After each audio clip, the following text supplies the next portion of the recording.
When I was doing keto, I started keto December 26th of 2025, and I did that consistently for 90 days, and I feel like I was doing really well. However, I wanted to progress into carnivore. Unfortunately, when I switched to carnivore, I started having a lot of side effects, a lot of indigestion, a lot of pain, a lot of fatigue, and unfortunately, a lot of histamine responses to foods that I had been prior eating. But if I started to add a seasoning with any kind of nightshades, which for me currently is tomatoes and peppers, are problematic. Now, I can handle black pepper and I can handle squashes and things. There's a lot of vegetables that I can eat, and I can eat potatoes. Now, potatoes, of course, are very starchy, but I can eat them.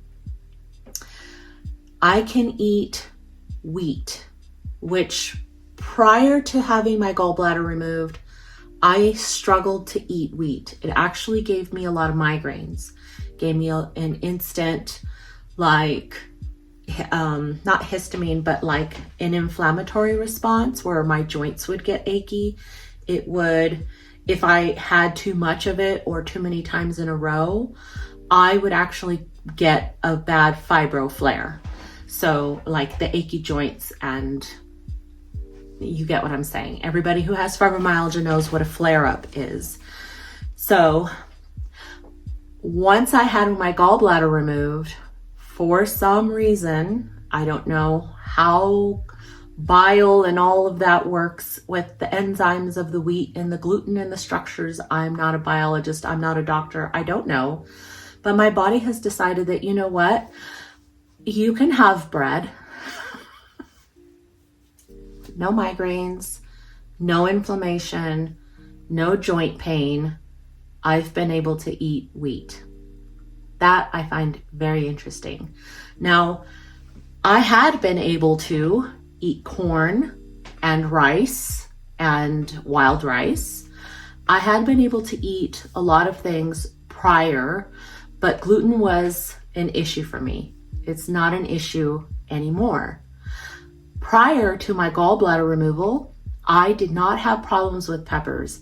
I eat a variety of peppers. Outside my kitchen window, I have red chili ristras hanging that I would use to make sauces and salsas and condiments. I am from New Mexico, and we eat a lot of red and green chili, and my pantry is full of green chili, habanero blends. I have sriracha on my kitchen table, tahini. You get the point. I had never had a problem with peppers until I went keto, then carnivore without a gallbladder. Now my body's having problems breaking down these proteins. I don't know. I don't know what that enzyme is in the peppers that my body is struggling to digest now, but now it's a problem. Okay, so if you were following me for a little while, you've seen me post that I was having really bad histamine responses to some foods that I was eating. And then it just became one after the other, after the other, after the other. And I was so caught up in trying to just manage what I was eating and recovering from the histamine response. My body was in high overload stress. I couldn't get all the movement that I wanted in. So then that compiles with the inflammation because you're sitting stagnant and your lymphatic system isn't moving. It's a problem. I did do a bone broth and meat stock diet because food heals me like nothing else. Food and movement. That's what always works. That's why I'm trying to do things with nutrition. So, meat stock water and plenty of rest. Now, I did finally recover from all of those things by eliminating darn near everything. I had to introduce things one at a time back into my diet to see what can I eat now without a gallbladder. At this point in my age and in my health journey, what can I eat that isn't harmful to me? Now, a lot of people would say, why did you even try to eat a vegetable? I can appreciate that. A lot of carnivores would say, if the meat stock and that helped you recover, why don't you continue on that journey? Yes, and I agree. However, there is a caveat. I cannot digest fat like I did prior to my gallbladder surgery. Before I had my gallbladder surgery, I would eat a lot of dairy, a lot of butter, a lot of cream, and things like that. I could eat the gristle on the piece of meat that I had. I could have fatty ground beef. I could have the skin on chicken. I can't do that anymore. It was really triggered when I tried a sardine fast to help me recover from a histamine response. The first time I did it, I was able to complete 3 whole days of a sardine fast. I did feel physically good, but my digestion was not. It was pretty bad. So even though it did relieve the symptoms I was trying to remedy, which was great, got that all out of my system. I ate lightly, right? I think I had like 4 tins on the first day, the second day, but by the third day, I only had 2 tins. I tried all of the tips and tricks, made sure I'm taking all of my digestive supplements, apple cider vinegar, mustard, TUDCA, digestive enzymes. You get the point. Stay hydrated, made sure I took my electrolytes.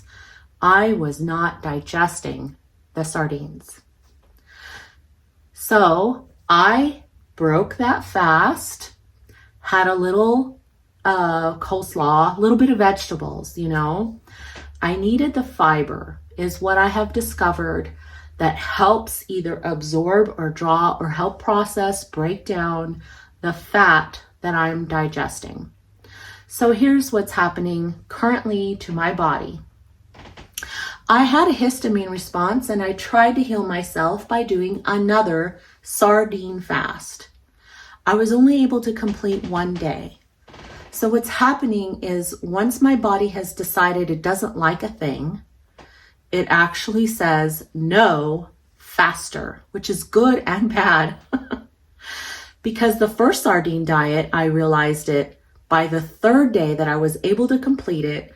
I was really having a lot of nasty fishy burps, lots of oily indigestion, very heavy on the gut, even though I rinsed and drained the cans, added my own olive oil. You get what I'm trying to say. The oil was not digesting.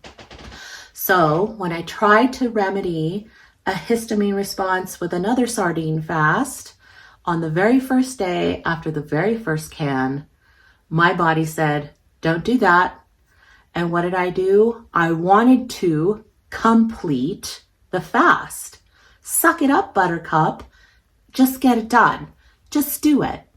And my body said, no. I don't care what you think you're going to do. You cannot digest this fish. It just sat like a lump in my gut. And when I say it sat in my gut, I mean I lay down for a nap about 2 to 3 hours after I ate my last can of the day. So I ate the fish, went on my walks, took all the supplements, did all the things, but I was not feeling well. I did do a video on that. I was getting my movement in, so it wasn't like I ate the fish and tried to lay down. No. I did the things properly. I took a nap, and when I was laying on my left side, I woke up, rolled over to my right side to get out of bed, and I felt this little lump of food detach from the side of my stomach and come plop to the other side. And when I sat up, I belched nasty fish burp, oily fish burp. It was disgusting and I almost threw up. That might be TMI, but that is the situation with my gut health. It is not processing the fish. So needless to say, all of my digestion is just currently in a place that needs extra love and attention, and I need to back it up. So here is my health update. All of that, long story short, to say, I cannot currently, in this position of my gut health, continue with carnivore because I'm not breaking down and digesting the proteins that I need in simple meats. And I cannot continue because the level of fat required for my energy, my body cannot process without vegetable fiber help and healing. So we're going to stop, we're going to backtrack, and we're going to do something a little different. Now, I have had to maintain a low carb diet to be successful, but even at this time, I cannot say that I'm going to stick to keto because keto is also very restrictive as far as how many carbohydrates. Really, you want to stick to like 20 or less for weight loss, maximum 40 if you're just like eating bigger salads, or you know what I'm saying. It's a very restrictive, all in, carbohydrate intake so that you can get those ketones high. Right now, I'm not concerned about ketones. I am concerned about gut health and movement because those are the two things that are going to help me continue with this health journey so that I can stay off of the couch, reduce the inflammation and the pain, and give me the energy required to complete my chores. So what is the plan, Diana? What are you doing? Okay, so this is what I'm going to do. I have been looking into the GAPS diet. And again, there's a lot of vegetables involved, but the point is fermentation, gut healing. They have a protocol, and it is a step-by-step protocol. And I can appreciate that.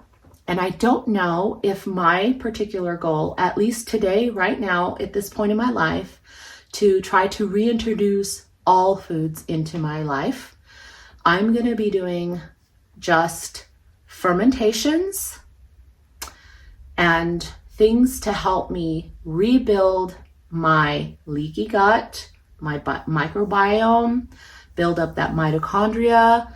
Let's heal my stomach. I'm going to have to figure out that fine balance between smaller meals throughout the day to help work with the natural bile that my body is creating and the fine tuning the timing of my supplements so that when I am sipping on the bone broth or I'm sipping on the meat stalks and things like this, I'm not having indigestion from the fats that I'm eating. I need that fat for my energy, and right now my body can't reach it. I have high insulin resistance, so that is a compounding factor. See, I can reduce my carbohydrates, but my blood sugars stay high. Usually in the triple digits, lower triple digits nonetheless. My ketones remain minuscule to, I've seen up to 0.8. So you really want to get up to that 2 or 3 range to get into that full fat burning mode. My body has so much insulin that it literally cannot access the fat on my body. If I can get my body to tap into that source, we got lots of fuel on board. Right now, that's the goal. That is where I'm reaching for. But I need to find that balance where I can reduce my insulin, movement, possible some resistance training, which is very draining for me because I don't have the energy because my body cannot tap into my fat stores.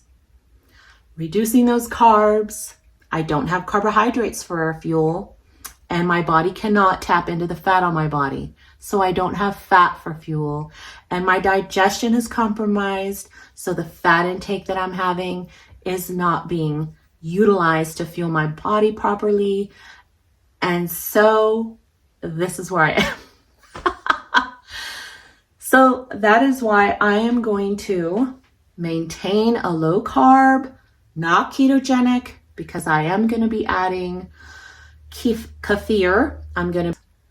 I'm going to be making sauerkraut, fermented vegetables, pickled vegetables, and I'm going to be having some ginger, lemon, some very gut healing, gut soothing, organic as much as possible, freshest, low histamine foods as possible. So, getting my movement in, getting some yard work done, focusing on my gut health, not worried about hitting some macro. I need to make sure that I'm eating the purest, cleanest, most organic foods and getting the energy I need from the digestion. Let's help my digestion, and we'll take it one day at a time. So thank you for following me. I really appreciate the follows, the likes, the comments, encouraging words, prayers. Pray for wisdom, because we're all on here trying to learn from each other.